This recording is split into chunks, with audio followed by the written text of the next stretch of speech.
Vamos a compartir acá. Muy bien. Lo que hemos visto, jóvenes, hasta ahora es el primer gobierno de Fujimori, ¿no? Todo lo que hemos visto de cómo llegó al poder, de la segunda vuelta del 90, de las medidas económicas, de la lucha contra el terrorismo, todo eso pertenece a su primer gobierno. Lo que vamos a ver aquí, a partir de ahora, durante esta clase, va a ser su segundo gobierno, ¿de acuerdo? Que es del año 95 al año 2000.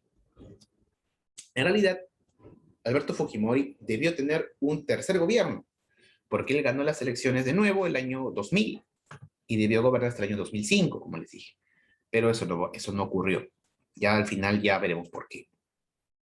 Entonces, lo que vamos a ver aquí es el corto periodo del segundo gobierno de Alberto Fujimori. Recordemos que Fujimori tiene 10 años de gobierno, ¿no? Del año 90 al año 2000 son 10 años de gobierno. Pero los primeros 2 años fueron años, digamos, democráticos, ¿no? Como cualquier presidente. Pero después del año 92 ocurre algo muy importante, que es el autogolpe. Y desde ahí hasta el fin de su primer gobierno, y después en su segundo gobierno también, todo ese periodo de 8 años va a ser considerado una dictadura, porque va a estar por encima de la ley, va a controlar todas las instituciones del Estado y va a cometer pues muchos actos de corrupción por esto mismo, ¿no? Por controlar todo eso, por estar por encima, pues, ¿no? De las instituciones, ¿no? Muy bien. Entonces, para la segunda vuelta, llega Alberto Fujimori como presidente y también como candidato. El mismo presidente postuló las elecciones y dijo, voy a volver a postular para tener una continuación en el gobierno.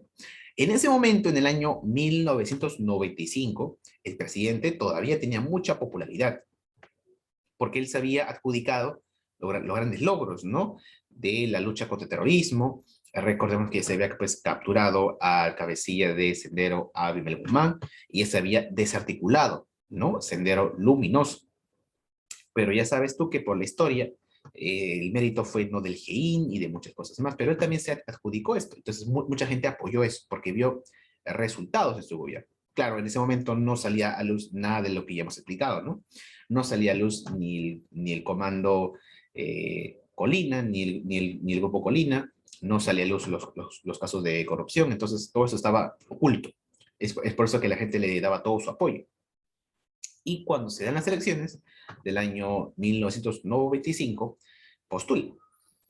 El otro candidato que también tuvo una cierta popularidad y pudo haberle hecho una pelea, ¿no?, a Fujimori en las elecciones fue este personaje que vemos aquí, Javier Pérez de Cuellar, que fue uno de los diplomáticos más importantes de nuestra historia. En su momento fue incluso postulado al Premio Nobel de la Paz, porque él trabajó en la ONU, resolviendo pues, muchos problemas internacionales. Incluso llegó a ser presidente, secretario general de las Naciones Unidas, ¿no? Fue el primer peruano que estuvo ahí como presidente pues, en la ONU. Entonces, él estaba ahí resolviendo problemas en el mundo y se postuló pues, para presidente del Perú. Pero la popularidad que tenía Fujimori era arrasadora en esta época. En los 90 la popularidad de Fujimori era, pues, fue como un tsunami, ¿no? Le llamaban así incluso, ¿no? El tsunami Fujimori, porque era una popularidad arrasadora. Acabó su gobierno con, ¿cuánto? Digamos, ¿no? Algo de 70% de popularidad, cosa que ningún político ha obtenido nunca en la historia, ¿no? Antes de que se conozcan todos los delitos, los crímenes que cometió después, ¿no? Como les digo, todos los crímenes y los delitos que ya hemos comentado de Fujimori ya en ese momento aún no se conocen. Después ya se conoce. Por eso que en ese momento aún tiene mucha popularidad. ¿Y qué va a pasar acá en las elecciones del año 95? Va a ganar Fujimori, pero en primera vuelta. En primera vuelta.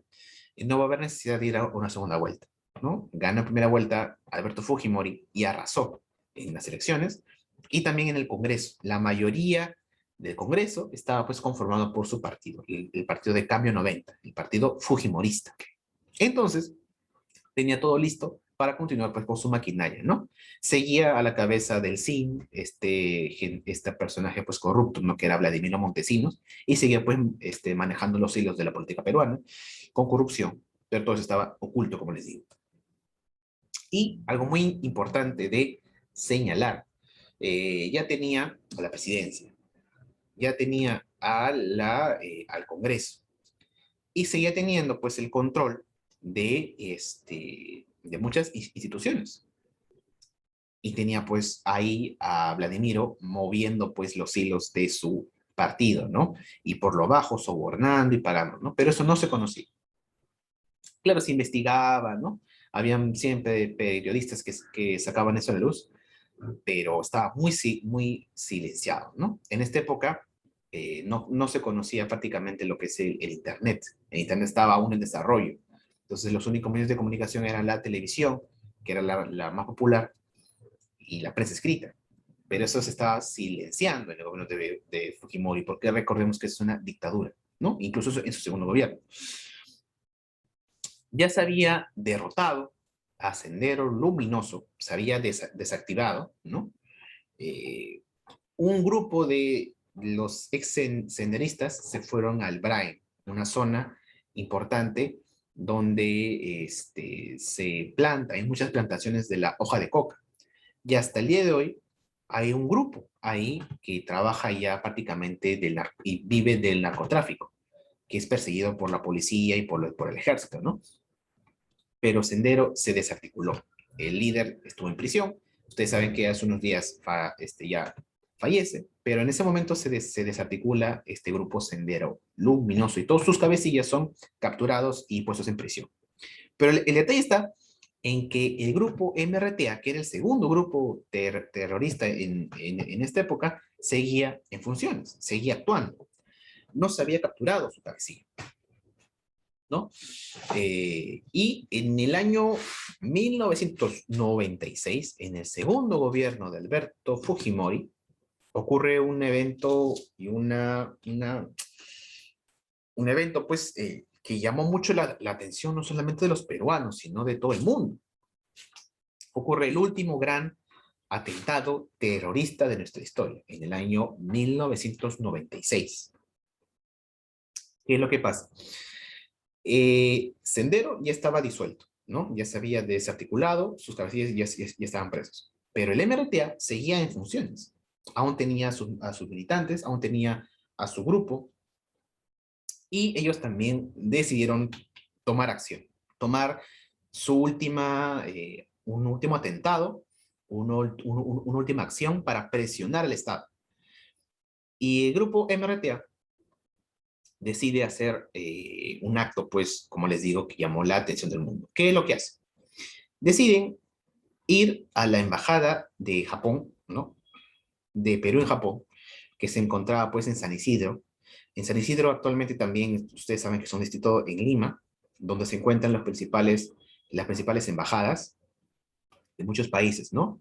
Eh, Ahí está la embajada de Estados Unidos, ¿no? Bueno, de todos los países con los que Perú tiene, pues, relaciones. Y ahí estaba también la embajada de Japón. Aproximadamente esto ocurre en noviembre. Se hace una fiesta en la embajada de Japón, en Lima, ¿no? Aquí tenemos una maqueta más clara de eh, cómo era la embajada de Japón, ¿no? Aquí está. Esta es una maqueta. Esta casa de acá, que es una casa pues muy bonita, con su jardín, ¿no? Muy amplia, era la embajada de Japón. Era la residencia del embajador de Japón en el Perú, ¿de acuerdo? Estaba en San Isidro. Ahí se decía hacer una fiesta, celebrando el cumpleaños del emperador de Japón. Allá en Japón, su día nacional o sus fiestas patrias es el cumpleaños de su emperador, ¿no? En Japón hasta ahora, hasta la actualidad, tienen a su rey, a un emperador, ¿no? Que viene desde generación en generación, ¿no? Y cada vez que es su cumpleaños se celebra eso como el día nacional, ¿no? Y como sus fiestas patrias, ¿no? Es su día más importante en Japón, ya. Ese día en la Embajada de Japón hicieron una fiesta acá en el Perú, en Lima, celebrando, ¿no? Ese cumpleaños. Recordemos, jóvenes, que una embajada es un lugar, es una casa donde vive el embajador de un país. Acá, como te digo, en Lima tenemos muchas embajadas, ¿no? Embajada de Estados Unidos, embajada de Argentina, de Alemania, de todos los países con los que Perú pues tiene relaciones diplomáticas. Entonces, en esa casa vive el embajador de ese país, ¿no? Y esa casa, donde vive el embajador de un país, es como una pequeña parte de su país.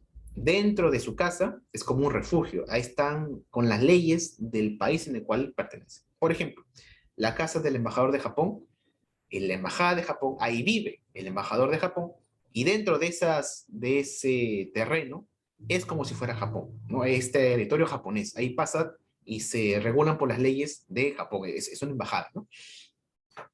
Igual pasa con todos los países, ¿no? Igual el Perú cuando tiene sus embajadas en Chile, en Argentina, en Estados Unidos, igual, esas casas de allá es territorio peruano, ¿no? Ahí están con las leyes del Perú, ¿no? Esa es una ley que se da en todo el mundo, ¿no?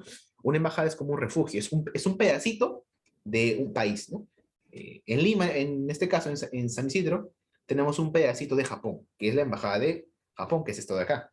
Ahí vivía el embajador de Japón y se decía hacer una fiesta en el año 1996. Ahí empieza nuestra historia. Entonces se invita a mucha gente importante, a políticos, empresarios, incluso se invita al presidente, pero el presidente no puede asistir. No, ustedes saben que el presidente tiene muchas relaciones con Japón, porque Fujimori tiene ascendencia pues japonesa, ¿no? Sus padres eran inmigrantes japoneses que llegaron al Perú, ¿no? Entonces él es peruano-japonés, Fujimori, ¿no? Entonces él invita a él, no puede ir y va su madre. La madre de Alberto Fujimori va a esta fiesta, es invitada. Y mucha gente muy importante, ¿no? Ministros, empresarios, militares, gente de la clase alta de Lima, ¿no? Son invitados a esta fiesta, hay una gran recepción, hay mozos, hay comida, hay música, ¿no? Hay una piscina, es una fiesta muy elegante para gente importante, ¿no? Del Perú. En medio de la fiesta, escuchan pues muchos ruidos y descubren que en una especie de ambulancia, ¿no?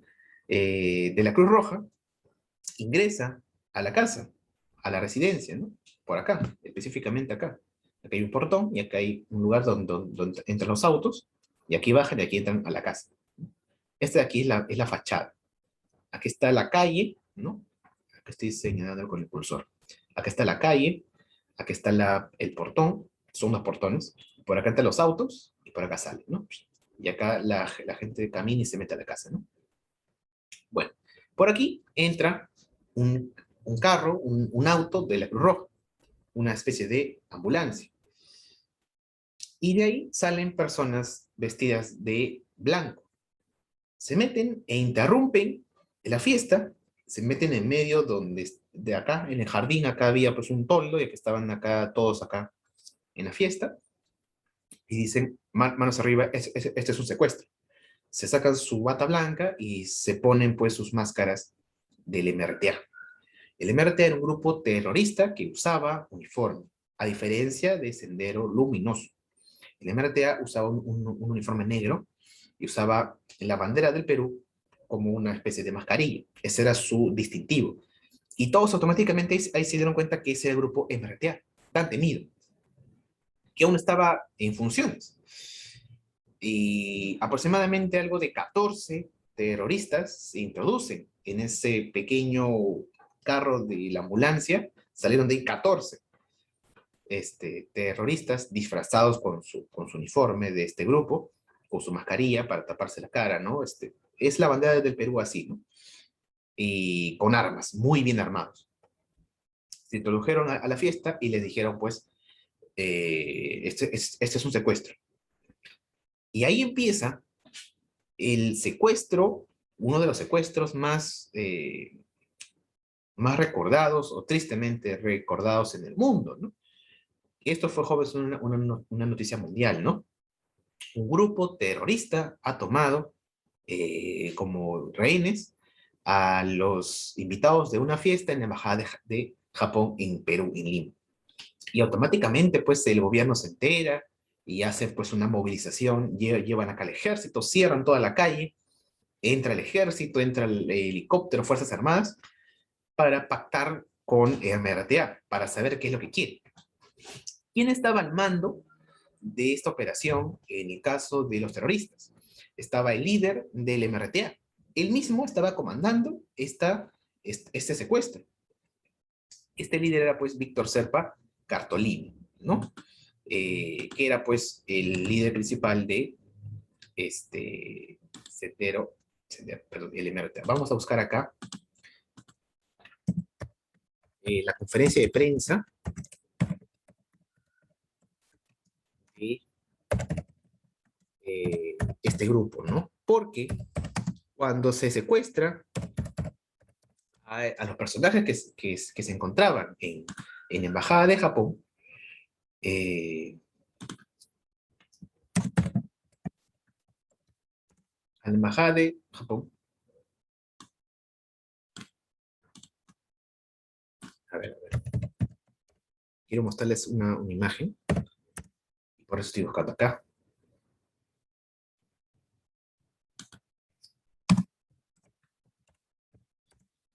Para que vean ustedes, ¿no? Porque con imágenes todo es mucho más fácil de detallar, ¿no?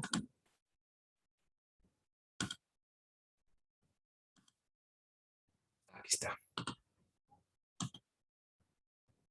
Mm,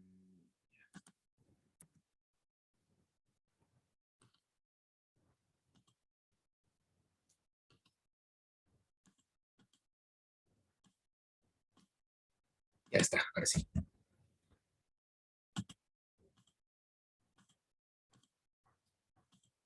Ya, aquí está. Entonces,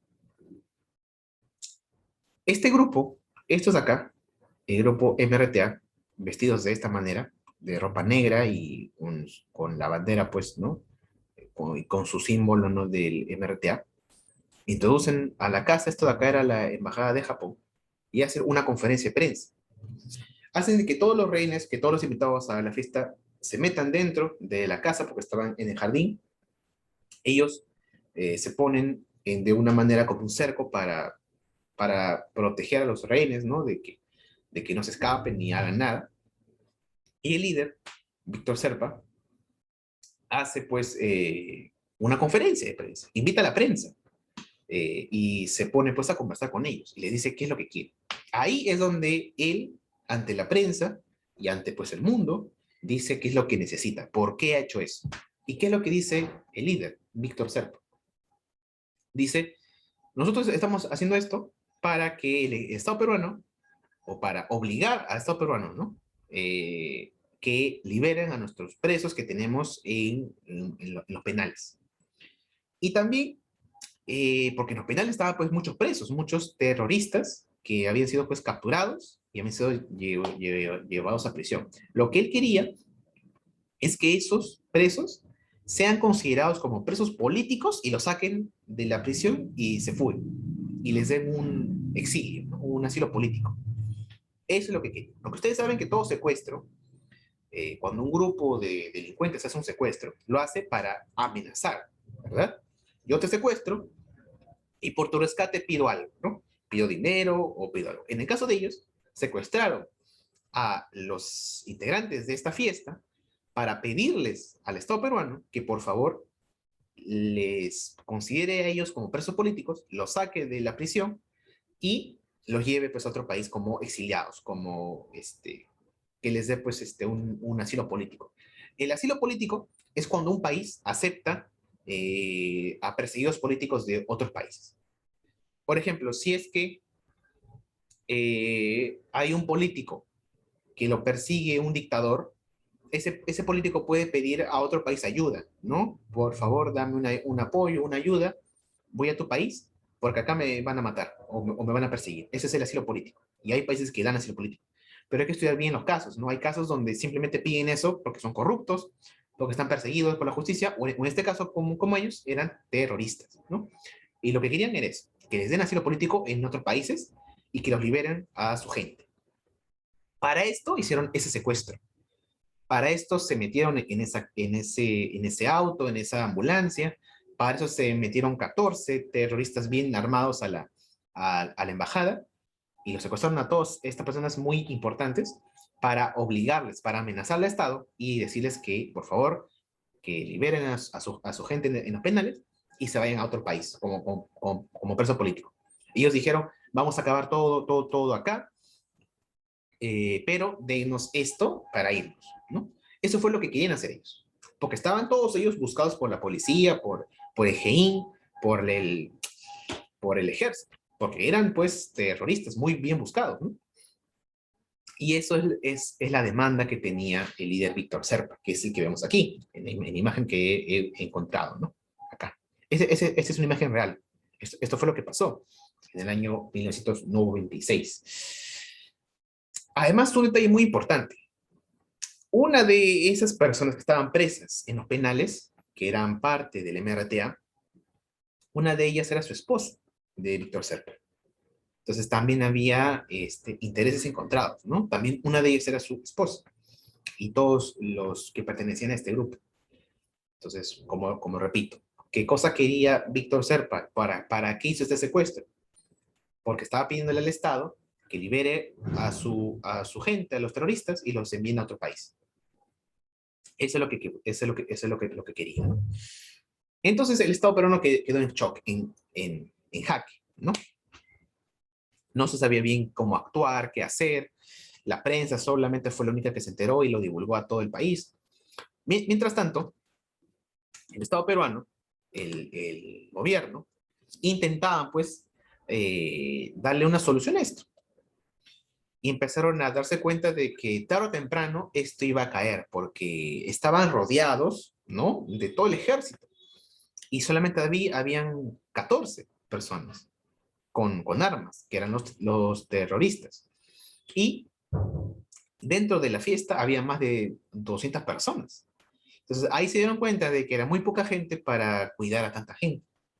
Y los terroristas también se dan cuenta de eso. ¿Y qué es lo que hacen? Primero, después de hacer este anuncio de que están siendo pues secuestrados, deciden liberar a gente. No porque eran buenas personas, sino porque sabían que no podían controlar a tanta gente. Entonces, los terroristas deciden eh, que las personas más mayores y las mujeres salgan de ahí. Entonces, después de hacer el secuestro, después de informarles a la gente en la casa de que están sufriendo un secuestro, les dicen, ¿no? A la media hora, van a salir todas las mujeres y los ancianos, ¿no? Ya muy mayores. Y salieron pues casi la mitad de los invitados. Abrieron la puerta, dejaron como, ¿no? Que la puerta se abra y salieron pues todas las mujeres y los ancianos. Y también salió la madre de Alberto Fujimori, ¿no? Y también dijeron después ya que salga todo el personal que no tiene nada que ver, ¿no? Los mozos, la gente que limpiaba, salieron, ¿no? Pero se quedaron con un grupo para que les trate de, pues, ¿no? De ayudar con algunas cosas. Y también se vio porque todo esto fue grabado en vivo en la televisión. El Perú se quedó en shock, ¿no?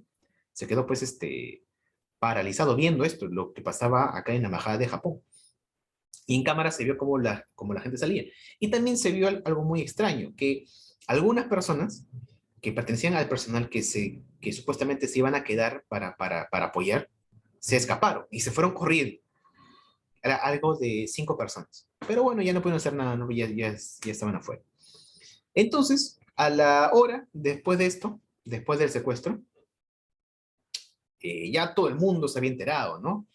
En la televisión pasaron en vivo, ¿no? Acaban de secuestrar la embajada de Japón, está el grupo terrorista, el MRTA, vino acá al Perú, pues la prensa mundial, estaba CNN, Fox, así en San Isidro, ¿no? Viendo lo que pasaba acá.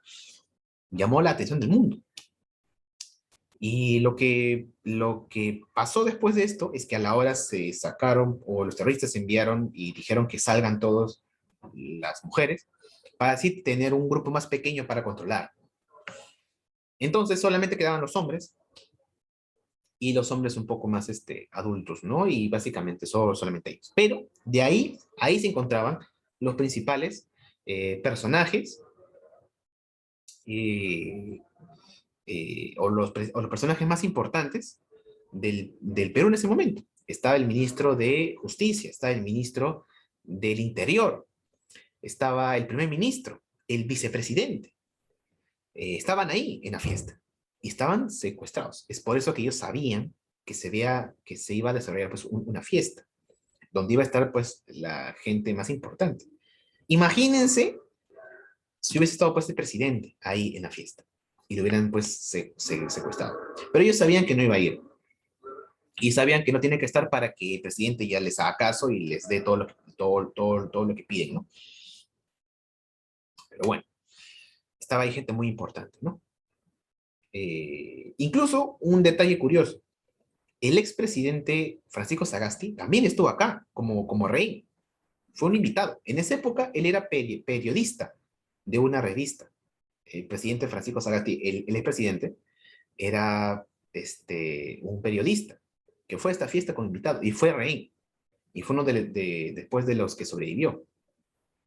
Y mucha gente importante que ahora ustedes de repente no conocen, pero después tuvo una carrera en la política, porque era gente muy importante. El vicepresidente en ese momento pues era más importante, ¿no? Que hasta ahora da muchas conferencias y muchos testimonios de lo que vivió ahí, ¿no? Que se llamaba Francisco Tudela, que fue el vicepresidente de Fujimori. Entonces, había gente muy importante, ¿no?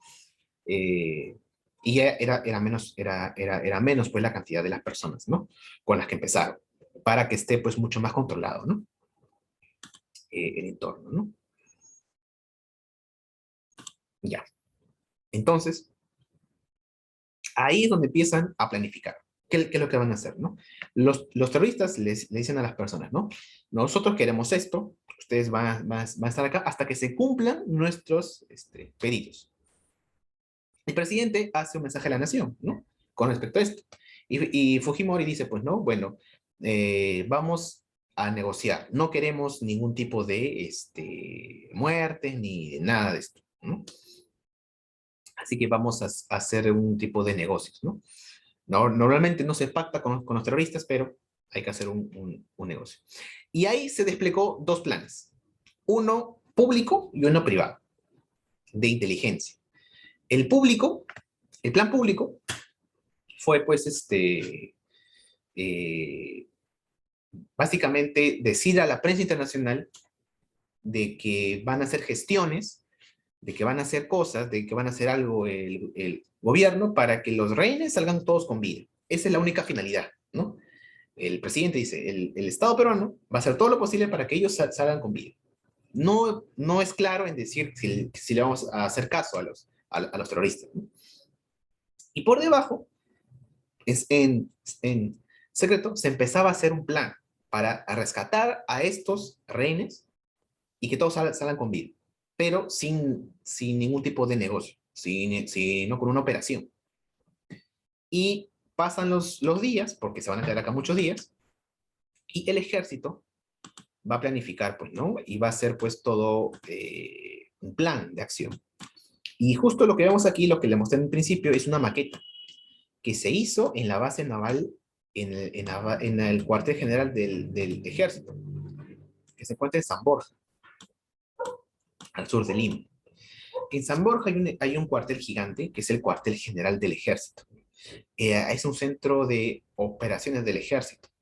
Durante el gobierno de Fujimori, ahí se encontraba el SIN, el Servicio de Inteligencia Nacional o el Servicio Nacional de Inteligencia, que era algo así como una especie de agencia que se dedicaba de hacer planes y hacer todo lo que tiene que hacer un Estado, pero en secreto. Actualmente el SIN ya no existe, tiene otro nombre y ya tiene otra función. El SIN ya desaparece. El SIN estaba comandado por Vladimiro Montesinos, este personaje pues tan corrupto que ya lo hemos comentado muchas veces. Él estaba al mando del SIN, que estaba en el cuartel del ejército. Ahí era la base de las operaciones del ejército y del presidente. Recordemos que en esta época, el presidente, pues, Alberto Fujimori, va a tener mucha injerencia con el ejército, porque la dictadura, porque seguíamos en una dictadura, va a estar, pues, básicamente de la mano el ejército con el presidente, ¿no? El ejército dice, ya te vamos a apoyar, el presidente, pero también ustedes saben que hubo mucha corrupción de por medio. Como ya les dije, el presidente Fujimori contaminó bastante el ejército. Se tuvo que sacar a mucha gente después para que el ejército vuelva a ser lo que era antes, ¿no? Pero bueno, en esta época estaba muy coludido el ejército con el presidente, ¿no? Con la dictadura. Y van al cuartel general del ejército a planificar qué es lo que se va a hacer. Y se meten al CIN, a esta oficina donde se ven las operaciones más secretas que se hacen en el Estado. Ahí estaba el general del ejército, Luis Hermosa Ríos en ese momento era, estaba el presidente pues Fujimori y estaba pues su asesor, Vladimiro Montesinos. Hicieron esta maqueta para planificar. Esta maqueta que ustedes ven aquí es la maqueta real que hizo el Estado peruano, el ejército, para planificar qué es lo que iban a hacer o cómo iba a ser su operación de rescate, ¿no? Es decir, que por fuera, a la prensa, el presidente decía que iba a hacer gestiones para que todo sea pacífico y que se saque a los rehenes, pero en secreto se planificaba algo, un operativo del ejército para rescatar a los rehenes y que todos salgan con vida, ¿no? Entonces, en secreto se iba pues planificando qué es lo que se iba a hacer. Se crea esta maqueta. Automáticamente se consiguen los planos de esa embajada que por seguridad los tienen todos en el ejército. Tienen los planos de todas las casas de las embajadas, ¿no? O las casas importantes, ¿no? Y ahí pues tienen la información de cómo es y qué es lo que se tiene que hacer. Hacen una maqueta en cuestión de horas, hacen esto de acá y se ponen a estudiar, ¿no? Y aquí lo podemos ver muy claramente, ¿no? ¿Qué es lo que se va a entrar a detalle? Miren, aquí tenemos la fachada. Esto de acá es la calle. Aquí están los dos portones, por aquí se entran los autos. Esta es la puerta principal. Esto de acá está levantado, ¿no? Pero en realidad este de acá es el segundo piso que va acá, ¿no? Esto lo han levantado para que lo veamos. Hay un pasadizo, hay algunas habitaciones, unas recepciones. Acá hay una especie de zona de Zona de seguridad. claro, es como una sala grande, ¿no? Para hacer reuniones. Y en el segundo piso hay cuartos, hay habitaciones, donde el embajador solía pues recibir a sus invitados. Aquí tenemos a comedores, a baños, a zonas pues, ¿no? Donde se usa pues más que todo, aquí estaban pues las cocinas, ¿no? Y acá las zonas de servicio. Y este es el patio. La fiesta se llevaba acá. Acá pusieron un toldo. Acá estaba el toldo. Aún sigue el toldo de una fiesta, ¿no? Y aquí lo vemos en vivo, en real. Acá está, miren.